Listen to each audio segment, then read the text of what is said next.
Hey guys, welcome back to my channel. This is Fali's world. सबसे पहले तो आप सबको होली की ढेर सारी शुभकामनाएं एडवांस में।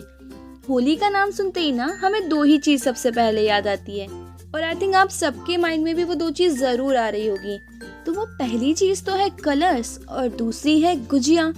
तो अब कलर्स बनाने की मेहनत तो हम करते नहीं हैं, लेकिन गुजिया हम ज़रूर बना सकते हैं, क्योंकि मार्केट वाले गुजिया एक तो बहुत ही महंगी देते हैं, और दूसरी सबसे इम्पॉर्टेंट बात कि ये किस सामानों का इस्तेमाल करें, किस क्वालिटी के प्रोडक्ट्स हैं, हमें नहीं पता होता है।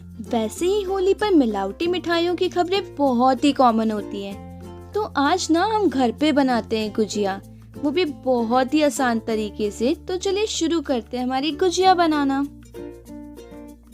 सबसे पहले मैं गुजिया का रैप तैयार करूंगी, और उसके लिए मैंने ये मैदा ली है। मैदा को मैं इस मिक्सिंग बाउल में डाल देती हूँ। मैं ये 2 कप मैदा ले रही हूँ। अब मैं इस मैदा के अंदर देसी घी डाल रही हूँ। ये मैं इसके अंदर 2 चम्मच देसी घी डाल रही हूँ। अब मुझे ना इसे अच्छे से मिक्स करना है। घी डालने से ना हमारा आटा काफी सॉफ्ट हो जाएगा और ये इस तरह से बाइंड होने लग जाएगा, तो इससे हमारी गुजिया भी बहुत ही सॉफ्ट बनेगी।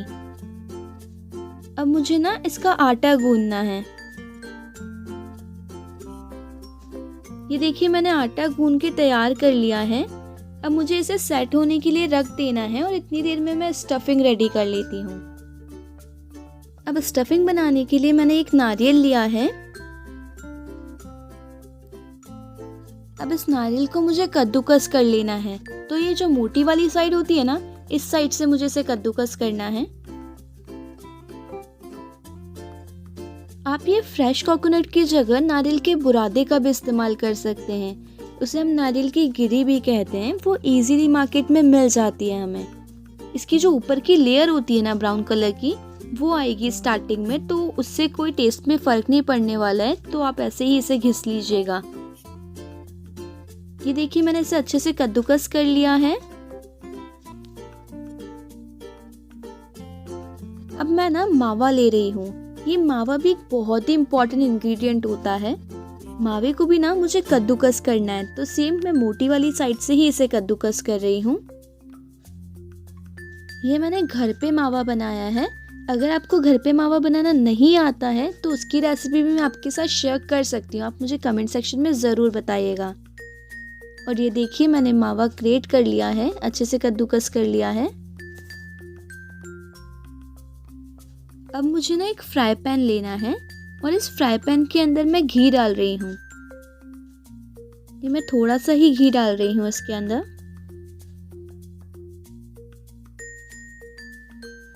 अब इसके अंदर ना मुझे ड्राई फ्रूट्स रोस्ट करने हैं। तो ये मैं बादाम डाल रही हूँ, थोड़े से काजू, थोड़े से पिस्ता, और इन सबको मैं अच्छे से रोस्ट कर लेती हूँ। किशमिश को मुझे रोस्ट नहीं करना है, उसे मैं ऐसे ही डालूंगी। ड्राई फ्रूट्स को ना मुझे बस हल्का भूरा होने तक भूनना है। ये देखिए, हमारे काजू जो हैं ये हल्के से सुनहरे होने लग गए हैं, यानी गोल्डन ब्राउन होने लग गए हैं। तो बस अब मुझे निकाल लेना है इसे। ये बस 2 से 3 मिनट लेंगे रोस्ट होने में। अब इसी पैन के अंदर ना मुझे कोकोनट भी रोस्ट कर लेना है। ये जो मेरा पैन है ना, ये ऑलरेडी गर्म है, तो मैंने कोई फ्लेम ऑन नहीं किया है। बस मैं इसे थोड़ा थोड़ा सा रोस्ट कर रही हूँ ताकि ये जले नहीं। अगर आपने गैस चालू कर लिया और 2 से 3 मिनट भी हो गए तो भी हो सकता है ये जल जाए। तो इस वजह से ना इसके केस में बिल्कुल रिस्क मत लीजिएगा। ये देखिए, बस मुझे इसे इतना ही भूनना था। अब मैं इसे निकाल लेती हूँ, और मैं फिर से वही पैन इस्तेमाल कर रही हूँ। अब इसके अंदर मुझे ये मावा डाल देना है। ये मावा हमने अच्छे से कद्दूकस करके लिया हुआ है। इसके अंदर ना हम कोई एक्स्ट्रा फैट ऐड नहीं करेंगे, क्योंकि मावे के पास ऑलरेडी काफ़ी फैट होता है। अब मुझे ना इसे 4 से 5 मिनट के लिए पकाना है। ये मावा ना थोड़ा थोड़ा सा अपना घी छोड़ना स्टार्ट कर दे, बस इस स्टेज तक हमें इसे पकाना है। ये हमारा मावा ना गोल्डन ब्राउन हो गया है, बस हमें इसे इतना ही पकाना था। अब इसके अंदर मुझे ये नारियल डाल देना है। अब बस ज्यादा कुछ नहीं करना है, इसे बस अच्छे से मिक्स कर देना है। मुझे ना ये गुजिया बनाना थोड़ा डिफिकल्ट लगता है, तो मेरी फेवरेट रेसिपी है एक गिरी की लड्डू की रेसिपी, जो मैंने लास्ट ईयर आपके साथ शेयर करी थी। तो शायद आप सबने वो रेसिपी देख ली होगी, लेकिन अगर आपने वो रेसिपी नहीं देखी है तो वो ज़रूर देखिएगा। उसका लिंक मैंने डिस्क्रिप्शन बॉक्स में मेंशन किया है। वो बड़े ही आसानी से बन जाते हैं। अब मुझे इसके अंदर पिसी हुई चीनी डालनी है। ये मैं 3 से 4 चम्मच पिसी हुई चीनी डाल रही हूँ इसके अंदर। आप मीठा अपने अकॉर्डिंग एडजस्ट कर लीजिएगा। अब बस हमें इसे अच्छे से मिक्स कर देना है। ये देखिए ये अच्छे से मिक्स हो गया है।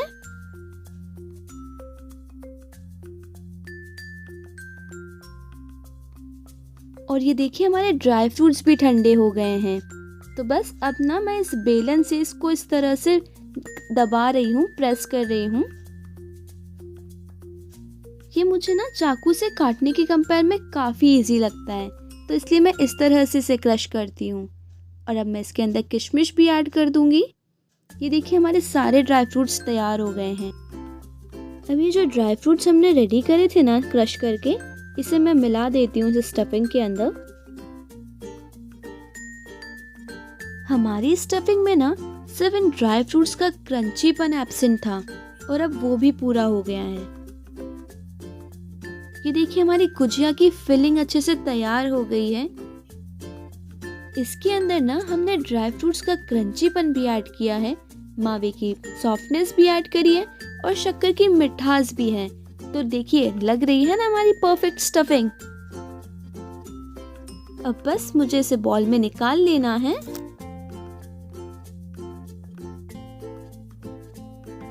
इतनी देर में ये देखिए हमारा आटा भी सेट हो गया है। अब इसे मुझे एक बार फिर से अच्छे से मिक्स कर लेना है। अब मुझे ना इस आटे की बॉल्स बना लेनी है। मुझे ज़्यादा बड़ी बड़ी बॉल नहीं बनानी है, जिस साइज़ की हम रोटी बनाते हैं ना उसी साइज़ की बॉल्स रेडी करनी है। ये देखिए इस साइज़ की। अब इसके ऊपर मैंने सूखा मैदा स्प्रेड किया है। जैसे हम रोटी को बेलते हैं ना, हमें बिल्कुल वैसे ही इसे बेल लेना है, यानी कि बड़ी सी साइज में हमें गोल बेल लेना है इसे। वैसे ये भी ज़रूरी नहीं है कि आप इसे गोल ही बेलें, आप ना इसे किसी भी इरेगुलर शेप में भी बेल सकते हैं। अब मैं इसे ना सेंटर से कट कर लेती हूँ 2 पार्ट में। ये देखिए मैंने इसे कट कर लिया है। ये देखिए ये गुजिया का सांचा होता है, जो किसी भी स्टोर पे बहुत ही इजीली मिल जाता है। अब मुझे इस सांचे पर ना घी लगा देना है। ये मैं देसी घी का इस्तेमाल कर रही हूँ।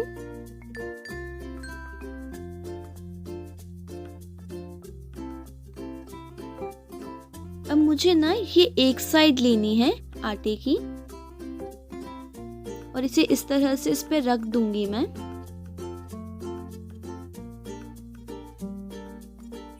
अब इसके अंदर ना मुझे ये स्टफिंग भरनी है, तो इसके अंदर जितनी स्पेस हो आप उतनी ही फिल करिएगा।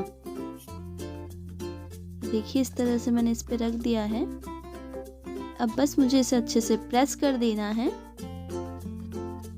और ये जो एक्स्ट्रा साइड्स है ना इसकी, मुझे इसे निकाल लेना है। ये देखिए अब बस इसे आराम से खोलिएगा, और ये देखिए हमारी गुजिया तैयार हो गई है ना कितना आसान गुजिया बनाना। तो बस बाकी की गुजिया भी आप इसी तरह से तैयार कर लीजिएगा। ये देखिए मैंने सारी गुजिया तैयार कर ली है। अब मुझे इसे डीप फ्राई करना है। अब मैं एक कढ़ाई में घी ले रही हूँ। ये मैंने देसी घी लिया है। गुजिया को ना देसी घी में ही फ्राई किया जाता है, तो आप भी देसी घी का ही इस्तेमाल करिएगा, कोई कंजूसी मत दिखाइएगा। अब मैं चेक करती हूँ कि हमारा घी गर्म हुआ है या नहीं। तो ये नीचे ही सेटल हो गया है, इसका मतलब हमारा घी गर्म नहीं हुआ है। अब हमारा तेल गर्म हो गया है, तब इसके अंदर गुजिया डाल देती हूँ। मुझे एक एक करके गुजिया इसके अंदर डालनी है। ये आप बहुत ही आराम से डालिएगा, क्योंकि इसके दो फायदे होंगे अगर आप इसे आराम से डालेंगे तो। पहली, आपकी गुजिया की शेप खराब नहीं होगी, और दूसरी, अगर आपने इसे ज़्यादा ऊंचाई से डाला तो हो सकता है गर्मा गर्म घी आपके मुंह पर आ जाए और होली के पहले ही दिवाली के बॉम्ब घर में फूट जाए। या तो मुझे लगता है ना, जितनी मेहनत हम ये गुजिया बनाने में कर रहे हैं उससे ज़्यादा दोगुना मज़ा आने वाला है हमें इसे खाने में, क्योंकि ये काफ़ी अच्छी बनने वाली है। अब मुझे ना इन्हें अच्छे से पलटते हुए सेकना है, क्योंकि अगर हमने इसे पलटा नहीं तो हो सकता है ये एक साइड से तो ज़्यादा सिक जाए और दूसरी साइड से कच्ची रह जाए। तो रिस्क क्यों लेनी, अच्छे से सेक लेते हैं फ्लिप करते हुए।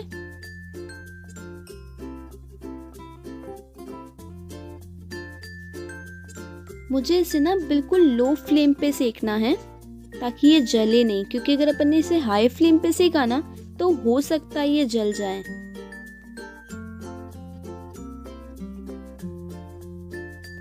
तो आपकी होली इस गुजिया के साथ कैसी बीती, मुझे कमेंट सेक्शन में ज़रूर बताइएगा। और अगर आपकी कोई और फेवरेट रेसिपी है होली के लिए तो वो भी मेरे साथ कमेंट सेक्शन में ज़रूर शेयर करिएगा, ताकि नेक्स्ट होली आपकी फेवरेट रेसिपी लेकर मैं आ पाऊँ। और ये देखिए हमारी गुजिया सिक गई है, ये दोनों साइड से अच्छे से सिक गई है, ये आप देख सकते हैं। अब मैं इसे प्लेट में निकाल लेती हूँ। ये जब गोल्डन ब्राउन हो जाए ना तब इसे बिल्कुल निकाल लीजिएगा आप, क्योंकि हमें इससे ज़्यादा इसे नहीं सेकना है वरना ये जल जाएगी। अब ये देखिए मैंने सारी गुजिया अब प्लेट में निकाल ली है और ये गुजिया हमारी बहुत ही क्रिस्पी बनी है। तो आप भी ये रेसिपी ज़रूर ट्राई कीजिएगा और अपना एक्सपीरियंस मेरे साथ कमेंट सेक्शन में शेयर करना मत भूलिएगा। और साथ ही अगर आपको ये रेसिपी अच्छी लगी तो give it a big thumbs up and share the video. और रुकिए, जाना नहीं है अभी, मुंह तो मीठा कर जाइए। ये देखिए